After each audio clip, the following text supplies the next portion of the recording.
Magandang araw mga kababayan. Narito na ang pinakabagong ulat sa lagay ng panahon ngayong araw, July 25, 2026, Saturday.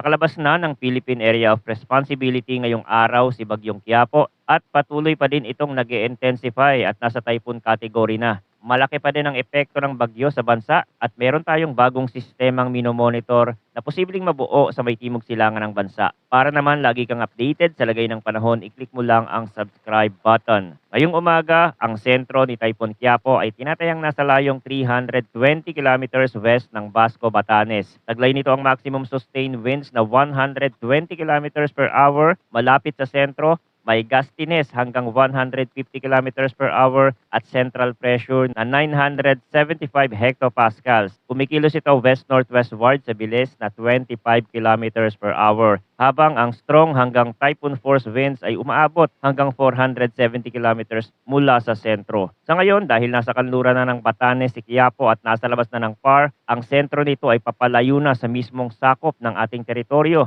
Pero dahil nananatili itong malakas at malawak na bagyo, may mga bahagi pa rin ng Hilagang Luzon na maaaring makaranas ng ulan at pabugsong hangin mula sa outer circulation at trough ng bagyo. Kasabay nito patuloy ding naaapektuhan ang malaking bahagi ng bansa ng southwest monsoon o habagat. Kaya ang pag-ulan ay hindi lamang nakasentro sa Hilagang Luzon, maraming lugar sa western Luzon, Visayas at ilang bahagi ng Mindanao ay may posibilidad pa rin ng maulap at maulang kondisyon dahil sa monsoon flow na patuloy na aktibo habang papalayo si Quiapo. Sa kasalukuyan, may tropical cyclone wind signal number 1 na nakataas pa rin sa ilang bahagi ng Luzon. Kabilang dito ang Batanes, western portion ng Babuyan Island, northwestern portion ng mainland Cagayan, northern portion ng Apayao at Ilocos Norte. Sa ilalim ng signal number 1, ang wind threat ay strong winds. May warning lead time na 36 hours at ang inaasahang lakas ng hangin ay nasa 39 hanggang 61 kilometers per hour. Ang potential impact ng hangin ay minimal hanggang minor threat sa buhay at ari-arian. Hindi ito kasing tindi ng mas mataas na wind signal, pero sa mga lugar na lantad sa open sea, nasa matataas na bahagi o may magagaan na istruktura, pwede pa rin maramdaman ang epekto ng mga bugso ng hangin. Dumako tayo ngayon sa heavy rainfall outlook dahil ito ang isa sa pinakamahalagang bahagi ng kasalukuyang sitwasyon. Due to tropical cyclone Quiapo, ngayong araw ay inaasahan ng 50 hanggang 100 millimeters ng ulan sa Ilocos Norte, Ilocos Sur, Apayao at Abra. Ang mga lugar na ito ay maaaring makaranas ng moderate to heavy rains at sa ilang bahagi, lalo na sa mga matataas na bulubunduking lugar, pwedeng mas lumakas pa ang aktwal na buhos. Sa Apayao at Abra, mas mataas ang panganib ng landslide dahil sa kanilang terrain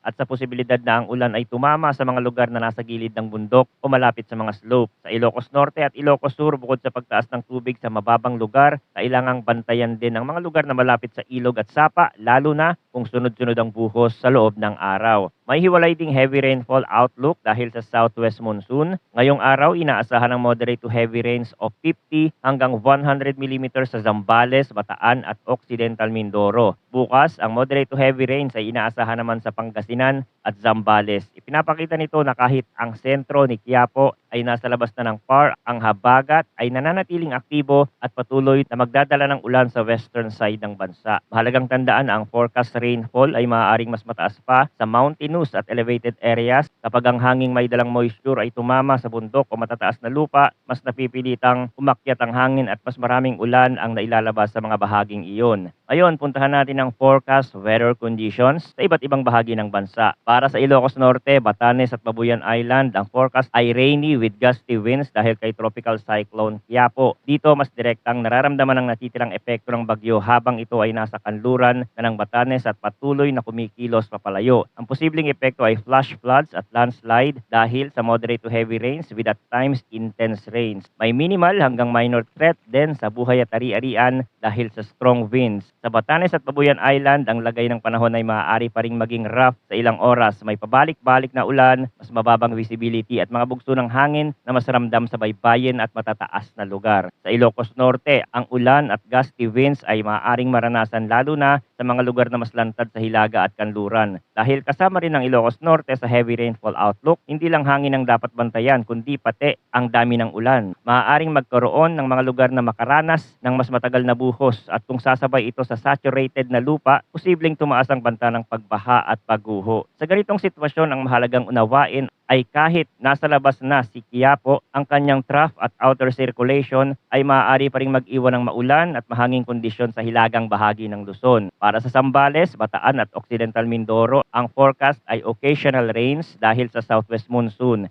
Ito ang malinaw na indirect effect sa kasalukuyang weather pattern habang ang bagyo ay nasa labas na ng PAR at nasa kanluran ng Batanes, patuloy nitong naiimpluwensyahan ng daloy ng hangin sa paligid ng bansa at nananatiling aktibo ang habagat. Sa Zambales at Bataan, ang occasional rains ay maaaring maranasan bilang pabalik-balik na buhos sa loob ng maghapon, hindi ito laging tuloy-tuloy sa lahat ng oras. Sa Metro Manila, Visayas, natitirang bahagi ng Luzon, Zamboanga Peninsula, Barm, Northern Mindanao at Caraga, ang forecast ay cloudy skies with scattered rains and thunderstorms dahil pa rin sa southwest monsoon. Ito ang mas malawak na epekto ng habagat sa bansa. Sa Metro Manila, pwedeng maranasan ng makulimlim na kalangitan at mga pabalik-balik na pag-ulan sa loob ng araw, lalo na kapag may dumaan na mas aktibong monsoon band. Sa Visayas, maaaring magkaroon ng scattered rains at thunderstorm sa iba't ibang bahagi at sa ilang lugar ay maaaring lumakas ang ulan kahit malayo sa sentro ng bagyo. Sa Zamboanga Peninsula, Barm, Northern Mindanao at Caraga, ang habagat at moisture flow ay maaaring magdala ng maulap at maulang kondisyon lalo na sa mga lugar na may terrain na madaling magpalakas ng ulan. Sa natitirang bahagi ng Mindanao, ang forecast ay partly cloudy to cloudy skies na may isolated rain showers or thunderstorm dahil pa rin sa southwest monsoon. Dito, hindi kasing lawak o kasing tuloy-tuloy ng ulan sa mas aktibong habagat areas ang inaasahan, pero hindi pa rin dapat maliitin ang posibilidad ng severe thunderstorm. May mga bahagi ng araw na pwedeng maaliwalas, pero kapag may nabuo na thunderstorm cell, pwede itong magdala ng malakas na ulan sa maikling panahon.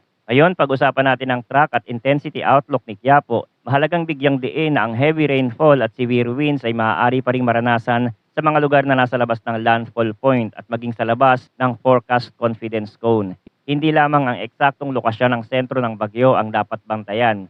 Dahil malawak ang sirkulasyon ni Quiapo at dahil pinalalakas nito ang habagat, ang ulan at hangin ay maaaring maramdaman sa mas malawak na lugar kaysa sa mismong dadaanan ng sentro. Bukod dito, ang track ay maaari pa ring bahagyang mag-shift sa loob ng confidence cone habang patuloy na lumalabas ang bagong datos. Sa kasalukuyang forecast, si Quiapo ay kikilos generally northwestward hanggang bukas July 26 patungo sa southern mainland China bago lumiko pa north-northwestward. Dahil favorable ang environment conditions sa kanyang daraanan, inaasahan na magpapatuloy pa ang kanyang paglakas sa loob ng susunod na 12 hours bago ito maglandfall. Katapos nitong tumama sa kalupaan, inaasahan naman ang mabilis na paghina habang lalo itong kumikilos papasok sa mainland area. Sa madaling sabi, ang mas direktang panganib para sa Pilipinas ay unti-unting nababawasan habang lumalayo ang sentro sa PAR. Pero nananatili pa ring mahalaga ang ulan at habagat na dala o pinapalakas ng sistema. Ang rapid intensification ni Quiapo bago lumabas ng PAR ay isang mahalagang bahagi ng kwento ng panahon ngayon. Sa mga susunod na araw, tuluyan ang lalayo si Bagyong Quiapo pero hindi nangangahulugan na magiging tahimik agad ang ating tropical outlook. May isang sistema na posibleng sumunod agad at mabuo sa may timog silangan ng bansa. Inaasahan din itong kikilos pahilagang kanluran. Sa kasalukuyang outlook, may dalawang sistemang binabantayan pero ang isa ay hindi inaasahang lalapit sa bansa. Ang mas kailangang pagtuunan ng pansin ay ang sistemang mas malapit dahil ito ang mas posibleng makaapekto sa Pilipinas kung magpapatuloy ang kasalukuyang trend. Hindi pa tiyak sa ngayon kung ito ay magla-landfall pero dahil may posibilidad na lumapit ito, kailangan itong obserbahan sa mga susunod na update. Manatiling nakatutok sa mga susunod na ulat dito sa ating channel. Maraming salamat sa inyong panonood at mag-ingat po tayong lahat.